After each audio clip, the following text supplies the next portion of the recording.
একটি মাত্র মিঠা পানির পুকুর রয়েছে সাতক্ষীরার শ্যামনগরের গাবুড়া ইউনিয়নে। আর সেই পানি খেয়ে জীবন ধারণ করতে হয় পুরো ইউনিয়নের সব মানুষের। ঘূর্ণিঝড় সহ জলবায়ু পরিবর্তনের সবচেয়ে ঝুঁকিতে থাকা দ্বীপে বসবাসকারী হতদরিদ্র মানুষগুলোর উপায় নেই পয়সা দিয়ে পানি কিনে খাওয়ার। তাই পানির হাহাকার পুরো ইউনিয়ন জুড়ে। রিচার্ড পিউরিফিকেশনের ছবিতে উপকূলীয় মানুষের খাবার পানির সংকট নিয়ে দেখুন সুশান্ত সিনহার ধারাবাহিকের প্রতিবেদনের দ্বিতীয় পর্ব। জীবনের জন্য পানি কতটা গুরুত্বপূর্ণ তা হয়তো দেশের অন্যান্য অঞ্চলের মানুষের চেয়ে বহুগুণে বেশি টের পায় এই মানুষগুলো। জীবন কতটা কঠিন হলে 2025 সালে এসেও এমন পুকুরের পানি খেয়ে বাঁচতে হয় সুন্দরবন সংলগ্ন গাবুরাবাসীকে। এই পানি যদি আজ না থাকতো গাবুরার মানুষ থাকতো না, বাস করতে পারতো না আইলার পরেতে। সানবিট সব দিবে সামাল। সানবিট ম্যাজিক প্রেস ডিশওয়াশিং এর মাথা ঘোরানো সলিউশন। অত্যন্ত জরুরি এই পুকুর। ঝড় জলোচ্ছ্বাসের সাথে আমৃত্যু লড়াই করতে করতেই বেঁচে থাকে গাবুড়া ইউনিয়নের মানুষ।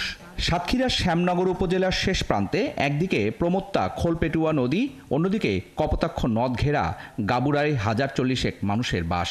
ঘূর্ণিঝড় সিডর, আইলা, বুলবুল, ফণী, আমফান, ইয়াস সহ জলবায়ু পরিবর্তনের সৃষ্ট প্রাকৃতিক দুর্যোগে সর্বশান্ত হওয়া মানুষগুলোর জন্য খাবারের পানির একমাত্র উৎস এই দৃষ্টিনন্দন পুকুর। খাই পুকুরের পানি, ওমা বুড়ি নিয়ে খাই, কিনি খাবো তা টাকা লাগবে না, গরিব মানুষ।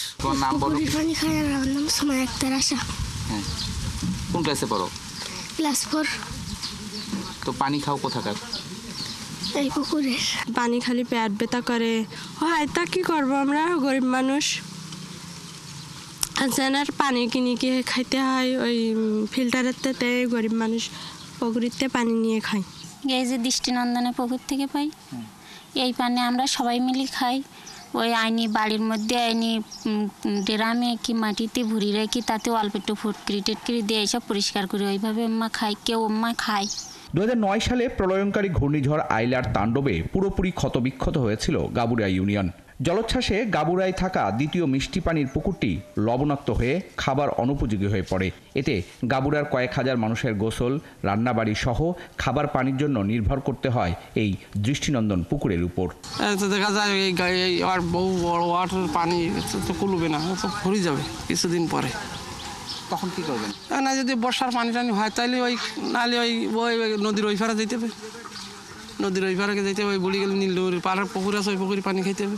পানি পুকুরটা খুব এখন বর্তমান খুব ঝুঁকিপূর্ণ। এটা যদি সরকার এর দিকে যদি একটু সুনজর না দেয় তাহলে আমরা আমেরিকার এখানে থেকেও কোনো লাভ হবে না, আমরা থেকেও বাঁচতে পারবো না। পানি পাবো না, তার জীবন বাঁচাবো কী করে? এই পানিটা আমাদের খালি অনেক সময় পেট খারাপ করে, আম পড়ে, সর্দি হয়, কারণ পানিটা তো ঝুঁকিপূর্ণ পানি, ধুলো বালি ময়লা পড়ে, তারপরে আমাদের খাইয়ে জীবন বাঁচায় রাখতে হয়। সাম্প্রতিক সময়ে নানা কারণে এই পুকুরের পানির মান খারাপ হয়েছে। এলাকার মানুষ এই পানি খাওয়ায় বাড়ছে পেটের পীড়াসহ বিভিন্ন রোগ। তারপরও টিকে থাকতে শিশু থেকে বৃদ্ধ, জন্ম থেকে মৃত্যু, নিরুপায় গাবুরাবাসীকে খেতে হচ্ছে সেই পুকুরের পানি। এটি দৃষ্টিনন্দন পুকুর হিসাবে পরিচিত গাবুড়া অঞ্চলের প্রায় 45,000 মানুষের একমাত্র খাবার পানির জন্য এই মিষ্টি পুকুর হিসাবে পরিচিত। কিন্তু এই পুকুরটি সংরক্ষণ করে এটাকে আরও ভালো করে এখানকার মানুষের সুপেয় খাবার পানির ব্যবস্থা করা তো দূরে থাক, গেল 15 বছরে পুকুরটি সংরক্ষণের জন্য কোনো উদ্যোগ নেওয়া হয়নি সরকারিভাবে।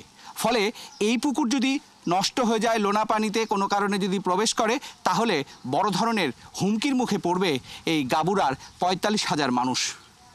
সুশান্ত সিনহা, 71, গাবুড়া, শ্যামনগর, সাতক্ষীরা।